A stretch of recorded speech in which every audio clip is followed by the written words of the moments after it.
अल्हम्दुलिल्लाह वस्सलातु वस्सलामु अला रसूलिल्लाह, अम्मा बाद। हज के काफ़िले माशाअल्लाह निकल पड़े हैं। उम्रे के रास्ते अल्लाह ताला ने खोल दिए हैं। तो हज की और उम्रे की बहुत बड़ी फ़जीलत है।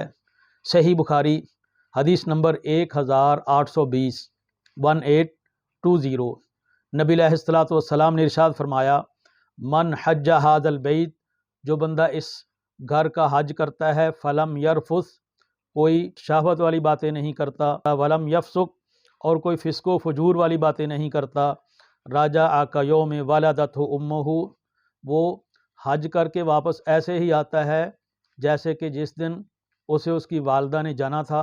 गोया कि जिस तरह दुनिया में आया था उस बंदे के ऊपर कोई गुनाह नहीं, ऐसे ही बंदा हज करके आता है तो उसके ऊपर कोई गुनाह नहीं होता।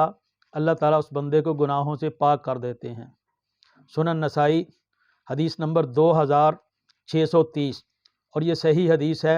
नबी अलैहिस्सलाम ने फरमाया, ताबिउ बैनल हज्ज वल उम्रा, हज और उम्रा बार बार किया करो। हमारे बाज़ भाई कहते हैं कि एक हज कर लिया है तो काफ़ी है, उसके बाद कोई रिफ़ाह आमा में पैसे दे दो, कोई किसी चीज़ में दे दो। तो नबी अलैहिस्सलातु वस्सलाम का फरमान वह हमारे लिए मुकद्दम होना चाहिए। रिफ़ाह आमा में भी देने चाहिए, दूसरी ज़रूरियात पे भी देने चाहिए, लेकिन दूसरा हज, तीसरा हज या चौथा हज करने वालों को उससे रोक कर कि नहीं तुम ये पैसे कहीं और दे दो, ये भी दुरुस्त नहीं है। नबी अलैहिस्सलाम ने फरमाया कि ताबिउ बैनल हज्ज वल उम्रा, हज और उम्रा बार बार करते रहा करो। एक कर लिया है फिर करो, और कर लिया है फिर करो, उम्रा कर लिया है फिर उम्रा करो। फ़इन्नहुमा यनफ़ियानिल फ़क्र वज़्ज़ुनूब, इसके दो फ़ायदे होते हैं।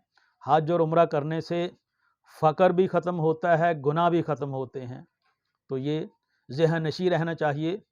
ऐसे नहीं है कि उम्रे पे लाख 2 लाख रुपया लग गया है तो बंदा फ़कीर हो जाएगा, हज पे 5 7 10 12 लाख लग गया है तो बंदे फ़कीर हो जाएंगे, ऐसी बात नहीं है। नबी अलैहिस्सलातु वस्सलाम का फरमान गारंटी होता है। आपने फरमाया कि हज और उम्रा करने से फ़क्र भी ख़त्म होता है और गुनाह भी ख़त्म होते हैं। जिस तरह आग के अंदर लोहा रख दिया जाए उसका जंग उतर जाता है, इसी तरह हज और उम्रा करके आने वाला अल्लाह ताला उसका भी जंग उतार देता है, अल्लाह ताला से गुनाहों से पाक कर देता है। सहीहुल जामे के अंदर एक रिवायत है, शेख अलबानी रहमतुल्लाह अलैह ने इस रिवायत को हसन कहा। नबी अलैहिस्सलाम ने फरमाया कि अल हुज्जाजु वल उम्मारु वफ़दुल्लाहि, हज करने वाले और उम्रा करने वाले ये अल्लाह का वफ़द हैं।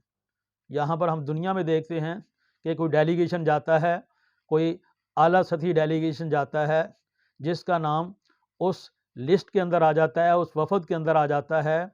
लोग उसको बड़ा प्रोटोकॉल समझते हैं कि ये कितना खुशनसीब बंदा है, इसका कितना प्रोटोकॉल बन गया कि फ़लाँ वज़रा के साथ इसका नाम आ गया, फ़लाँ डेलीगेशन के इसका अंदर नाम आ गया। तो नबी अलैहिस्सलाम ने फरमाया कि हज करने वाले, उम्रा करने वाले ये अल्लाह के वफ़द में शामिल हो जाते हैं। दआहुम फ़अजाबूहु, अल्लाह ने उन्हें बुलाया तो वो अल्लाह की पुकार पे चल पड़े। वसअलूहु फ़अताहुम, फिर जब वहाँ पहुँचे उन्होंने अल्लाह से जाकर सवाल किए तो अल्लाह ताला फिर उनको अता भी करता है। तो अल्लाह के वफ़द भी हैं, अल्लाह से मांगते हैं तो अल्लाह ताला उनको अता करता है। अल्लाह ताला हज की भी तौफ़ीक अता फ़रमाए, अल्लाह ताला उम्रे की भी तौफ़ीक अता फ़रमाए। जिन्होंने कर लिए हैं अल्लाह ताला उनको भी बार बार हरमैन शरीफैन की हाज़िरी नसीब फ़रमाए। अल्लाह ताला इन आमाल को कबूल फ़रमाए। जिन्होंने अभी तक हज और उम्रा नहीं किया, उनके पास वसाइल भी नहीं हैं, अल्लाह ताला अपने फ़ज़ल व करम के साथ उनके लिए वसाइल भी मुहैया फ़रमा दे और हरमैन शरीफैन की हाज़िरी भी अल्लाह ताला आसान फ़रमा दे। आमीन सुम्मा आमीन।